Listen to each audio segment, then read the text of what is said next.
I got to tell you, I'm really grateful for you doing this.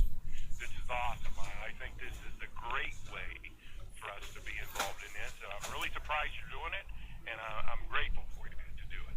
Well, thanks a lot. You know, I do these face to face also, Fred. So when I come down to Meigs County the next time and have a face to face town hall, I hope it's at a time when you can show up. Come up and introduce yourself. I'd love to meet you. Oh, I'll show up. Okay. I will do that. I'm a retired coal miner. Not by choice, but by disability. I'm 58, but you answered my question about that. I had a question about that. I'm worried about our heavy industry too. Right. But when I was a kid, I would like to make one point. When I was a kid in school, we learned then that tariffs and taxes on imports would keep our economy strong and keep the playing field level. But now, it's not level. I mean, if you buy something, the chances of it being made in America are very slim.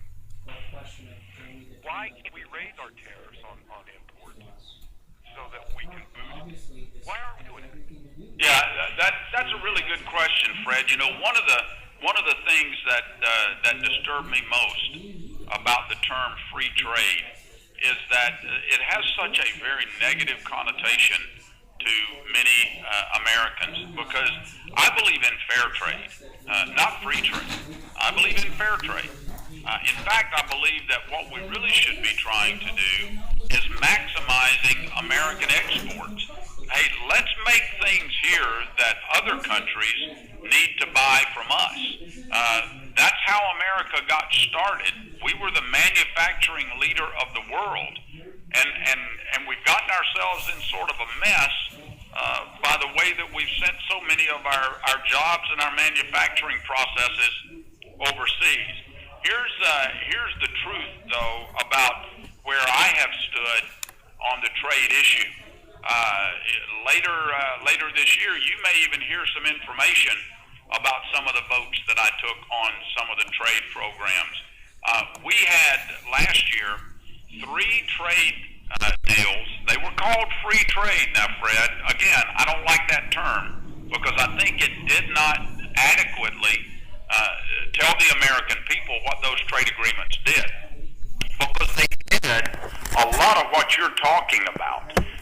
One of the reasons that American companies struggle to compete in countries like China and Japan and Korea and others is because those countries have subsidies and tariffs placed on their goods that make it almost impossible for American businesses to be able to compete and sell product in those countries. We passed 3 trade agreements last year, one with Panama, one with Colombia, one with South Korea. Those 3 trade agreements increased net exports for American companies to the tune of about 250,000 jobs. And thousands of those jobs went to companies right here in eastern and southeastern Ohio. And, you know, I got a big problem with the way that we're handling China.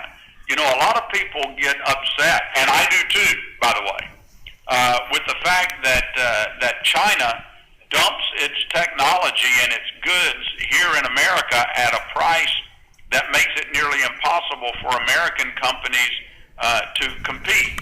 And the reason for that is because we don't have a trade agreement with China.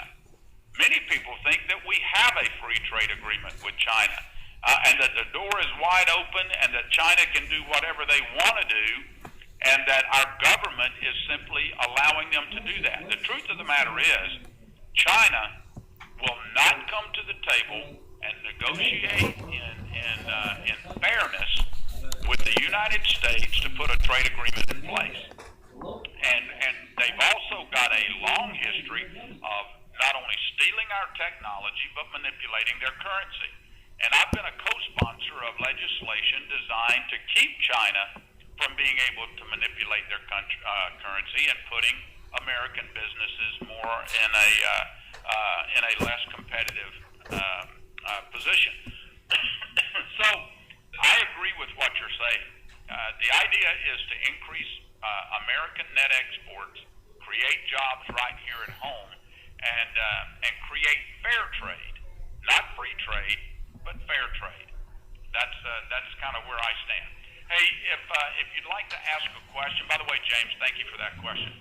If you'd like to ask a question, press 0 on your keypad to get into the question queue. And if you'd like to leave us your email address, press 7. You'll be able to do that. Let me ask you this question one more time for those of you that have just joined us. Is this your first time participating in one of these telephone town hall meetings? If the answer is yes, press 1. If the answer is no, press 2. That gives us some idea of how effective these communication tools are in addressing your concerns. I'm Congressman Bill Johnson. It's great to be with you this afternoon. Let's go to Bill down in Sciotaville. How you doing, Bill? Thank you. I have a question for you. I'm retired. I'm 80 years old. I'm a Korean veteran. Thank you for your service. What you're going to do about keeping our Medicare. You bet. Medicare is very important to me. First of all, let me tell you that I've got an 80-year-old mother. She'll turn 80 years old here in just a couple of months. My mother is dependent upon Medicare too.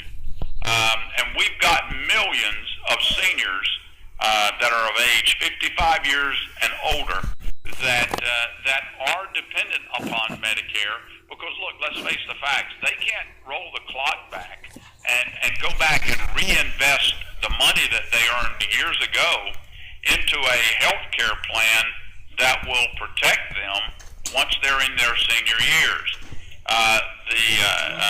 The truth of the matter is, I stand for a plan that for those Americans, those seniors that are 55 years of age and older, they will see no decrease. Let me repeat that. They will see no decrease, no change in their fully funded Medicare benefits.